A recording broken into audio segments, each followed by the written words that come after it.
Welcome back to Stacked, where today we're going to talk about data, decisions, and direction. The OCD side of me loves this subject. The ADHD side of me cannot stand it. But we're going to talk about why guessing is killing your growth and what to track instead. If you're making decisions based on gut feelings, vibes, or literal guesswork, then you're not really running a business. You're gambling with your time, your energy, your focus, and your revenue. In today's episode of Stacked, I'm breaking down how data drives direction and why clarity over your numbers isn't just for big corporations, it's for every serious business owner who wants to grow. We're going to cover what to track and what to ignore, how to stop flying blind, how Dallowry Flow makes it simple, and how a few key metrics can completely shift your confidence as a founder. Let's make this the last month you ever say, I don't really know what's working. So intuition is great, and it's a huge skill and benefit for business owners, but unmeasured intuition becomes chaos the minute you try to scale.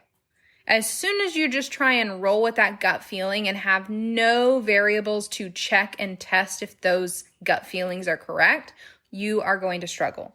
If your answer to what's your conversion rate, which platform brings the best leads, or how's your lead to sale timeline looking, if it's a shoulder shrug, you're not in control of your growth. Gut decisions are fine when you're testing, but scaling, exiting, and hiring, that all takes data. The problem is you're probably tracking the wrong stuff or you're tracking nothing at all. Most entrepreneurs fall into one of two traps. They either track nothing because it's too technical, or they get overwhelmed by the data and the spreadsheets, or they don't have visual representations of what that data means and they're a visual learner. You're guessing, and because you're guessing, you're wasting ad dollars. Maybe you're missing patterns that you didn't know existed. Maybe your audience is different than what you actually think your audience is. And maybe you're tracking everything but doing nothing with it. You've got the spreadsheets, but you really don't know how to read the insights from them, or you do, but you're still not following through on an action plan. So let me clear that up right now. You don't need 45 dashboards. That's number one. And you don't need to look at, what you do need to look at are these 5 numbers that every single week, right? 1, how many leads did I generate? And from that question, you also need to be asking, where are they coming from? What's my strongest channel? Is there a particular post that popped off for me, and what did I do well there? What's my worst post engagement this week, and how can I not waste my time building something like that again? 2, you need to be checking your lead to call rate. And from that, you need to be looking at, are people booking with you? Are they just lurking? Are they just chilling, hanging out? Are they engaging but not following through? Do you have a lot of requests for free stuff, but they're not following through on actually booking a time for consult? Or they're just bugging you in your DMs, but they don't want to schedule a formal meeting? Those are all things to look for.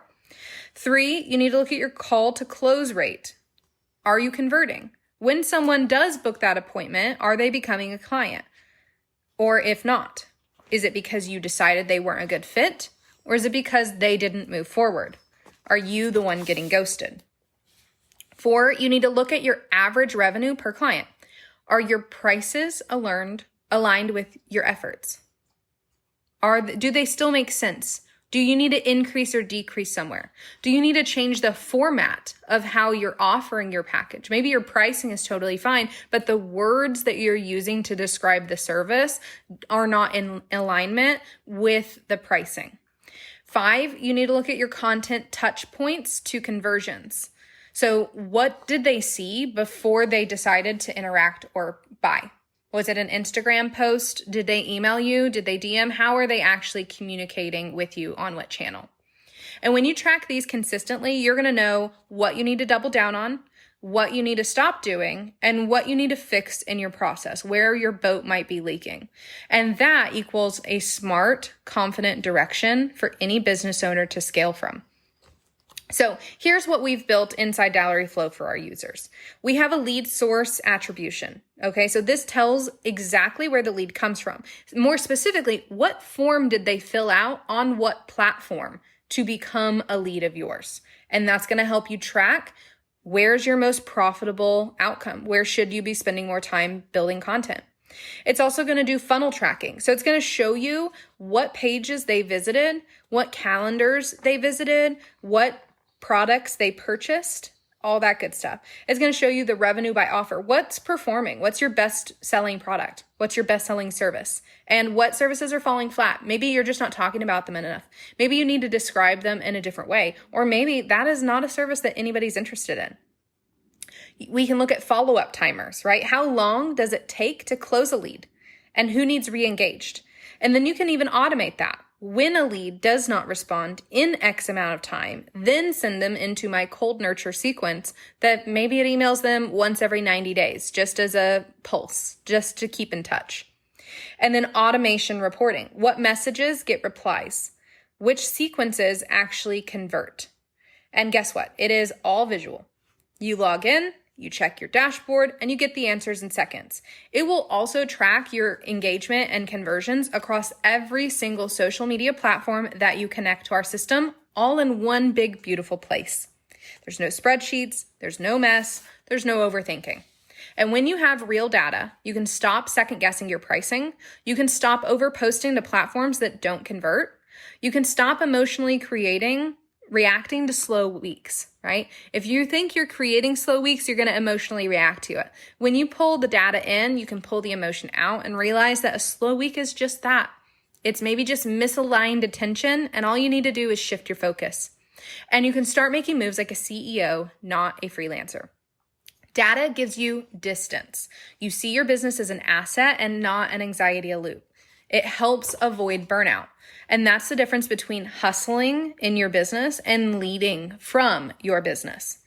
If you're done guessing and ready to actually scale and you want to start with your numbers, then let's build your Dallowry Flow dashboard. You can track what matters and ditch what doesn't and lead with clarity. In fact, these are automatically updated for you and built as soon as you launch your account.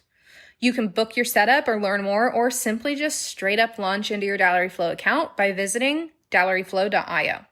Either way you go, this is Stacked, where we automate, elevate, and repeat.